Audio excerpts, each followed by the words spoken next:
Michael, well done. Back-to-back league wins for the first time since October, and it was Ports that said you wanted 6 points from Coventry Sphinx and Rugby, and you've got exactly that. Just give us your thoughts. Oh, over the moon. It was a brilliant performance from the lads today. We knew it'd be difficult coming here earlier, and the pitch was in the way it is. It's not going to be the prettiest games, and you've got to roll your sleeves up. You've got to be resilient, and the boys were at 100% all over the pitch today, which was the most important thing.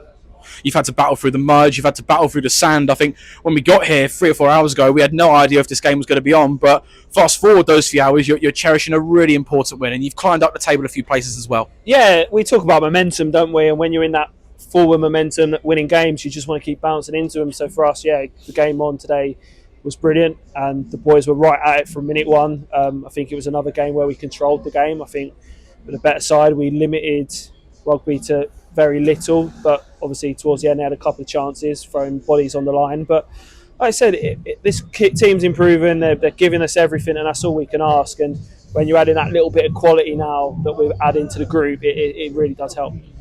You were forced into a few changes today. No Jarvis Wilson due to an aggravation with his injury. Cara Taylor obviously serving the first game of his 2-match ban. Just tell us a little bit about your approach to this game and, of course, the impact that the pitch would have had on that. Yeah, for us, we're watching, like I said, we do our homework, and we watched a lot. I've spent evenings watching the last 3 games from Rugby, just going through them and how they like to play. And we see they're a team that want to get the ball down, play nice football. And for us, it was about compacting that middle of that park, making it hard for them to do that through their 8 and letting them play wide where they're probably not as strong as a group. And said then when we nick the ball, we're a bit like Loughborough, we have to break with bravery and quality, and we did that at times. We had some half chances. But look, the pleasing thing for me, ex-defender, is we kept a clean sheet, and it's a foundation you build on, and it only takes 1 goal, however that may come, to win a game. And it speaks volumes about the strength and depth of your squad. The fact that you're able to bring on players like Ethan Johnson, like Blue McNeil, like Callum Ballinger. It's no coincidence that since you've had those players returning after injuries, holidays, whatever that might be, you look a different side. Yeah, 100%. And you've got to have that squad depth. And like I said, all the boys want to play, and we understand that. But different games have different personnel. I thought Marcel was brilliant in that role. But when you got 1-0 up and you need to be really dogged, you bring Callum Ballinger on for his energy, his tenacious attitude, and said EJ with the quality he possesses. And I said we lost David to a knock, but you bring Blue McNeil on and you still look solid and you don't look like conceding. So look, it's pleasing. That's what it is. It's a squad game. We've said that from minute one, and sometimes you might have to wait your turn on the bench and not be part of the 11. But when you get on, you come on, you do your job for the team, and you give us headaches, and that's what this group's doing. The first goal in this game was always going to be crucial. It ended up being decisive, and what a moment for your new signing, Nathan Burrows, at the Peter Bank, scoring a typical striker's goal. Yeah, that's the thing. Look, like I said, if we go back to the move itself, David getting on the ball, driving, taking some players on, nice pass to Webby on the overlap, and then it's a great ball in.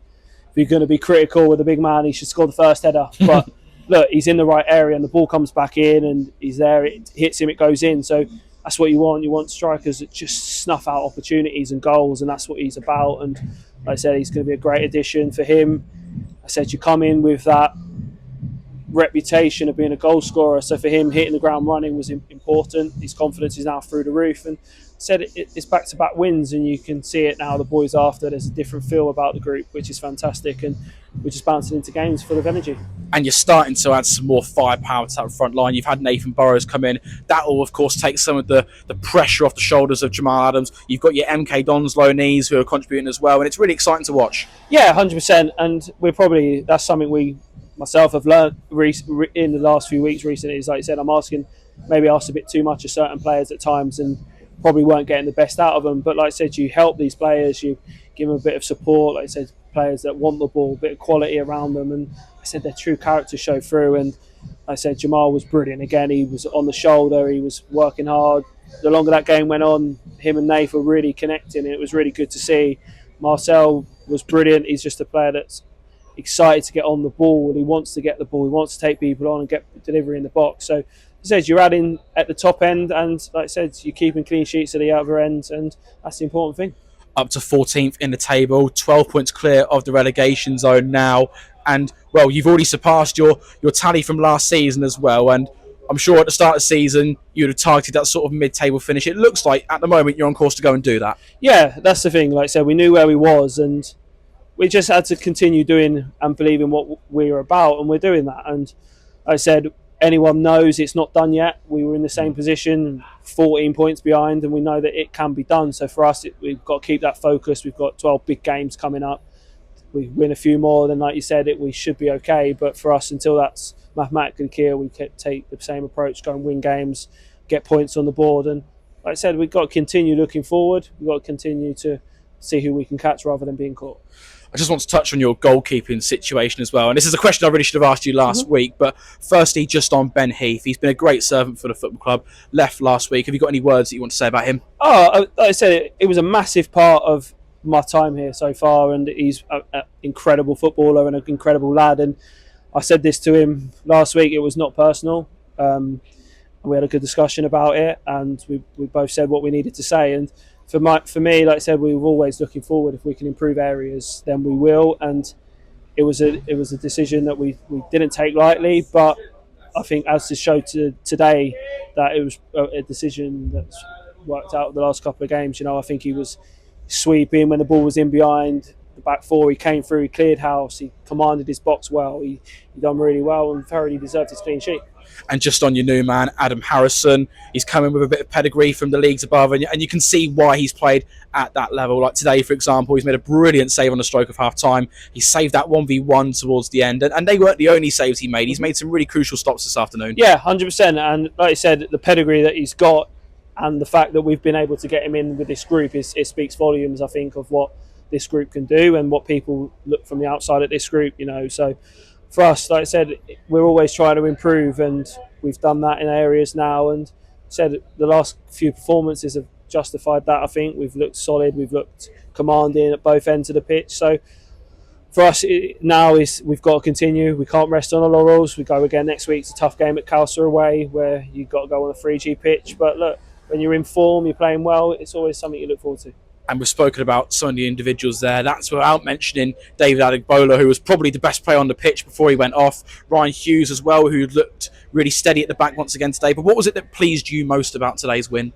The resilience from the boys, like I said, we touched on it at the start. The conditions out there weren't the greatest. You knew it was going to have to be a dogged performance, work hard, and they did that. They rolled every player that came on that pitch, rolled up their sleeves, and wanted to work for each other. And we talk about team spirit in there.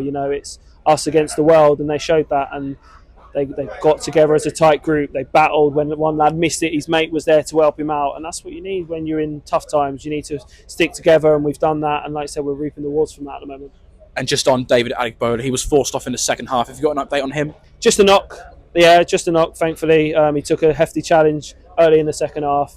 So, like I said, we have to be careful. We don't want to lose players long term when we've just got so many back. So for us, we've got a week now, 3 weeks, to make sure that they recover right, get them all back on the pitch Tuesday, Thursday in training, and as I said, put a plan ready for next week.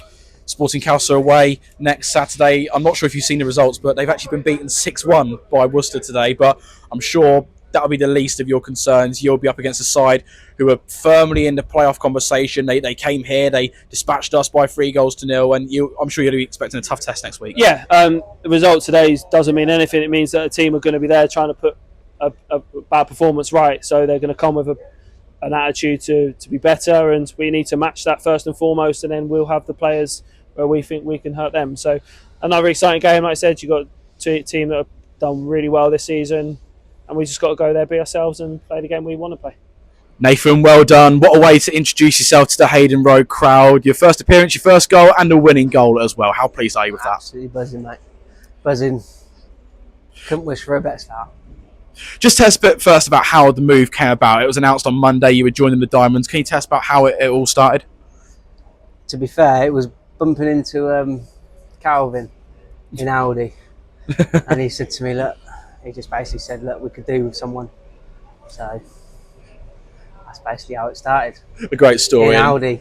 Yeah, and it's led to you scoring the winner at the Peter de Bank. Yeah. Brilliant, absolutely brilliant. Just tell us a little bit about, coming into this game, the pitch, we know how difficult it is. They were getting the sand out before kick-off. Yeah. Were you, as the players, were you aware of I guess, the game being on, and what was it like in that change room beforehand? It was tough, I think, especially with that pitch. It weren't in the best of states, was it? So it was tough, but look, we done what we had to do, didn't we? done what we had to do, battled. And tell us a little bit about your role as part of that front two with Jamal Adams as well. So Jamal, great player to be fair, coming in with him. I think we're both quite similar players, where we like to come in, hold the ball up, but I thought we worked well together. I thought we done really well. And on the balance of play, you had the better of the first half, had the better chances, just couldn't quite find that goal until the second period, where you've had to weather a bit of the storm at the start of the second half, but you've pushed on and you've shown that grit and determination to go and dig out a winner. Yeah, definitely. It was always going to be a tough game, wasn't it, against a team like that on that kind of pitch. It was always going to be tough. And how significant is this win against another side who are in and around where you are in the table? You've gained 3 points on them. You're now 12 points clear of the relegation zone with just 13 to go. Yeah, massive for us. Absolutely massive. And looking ahead to next week, Sporting Cowser away. It's going to be a big test there, there in the playoff conversation. I don't know nothing about them. I'm coming in. I don't really know anything about any of the teams, so I've just got to come in and just take it. Could that help you in many ways? Because you're new to the league, you're new to some of the teams. I don't know what I'm coming up against, but I think we'll be fine. And I suppose on the flip side, they've got to learn about you and how to deal with you as well. Yeah, definitely. Well, thanks for your time. Well done today. We'll see you next week. Cheers, mate. Thank you.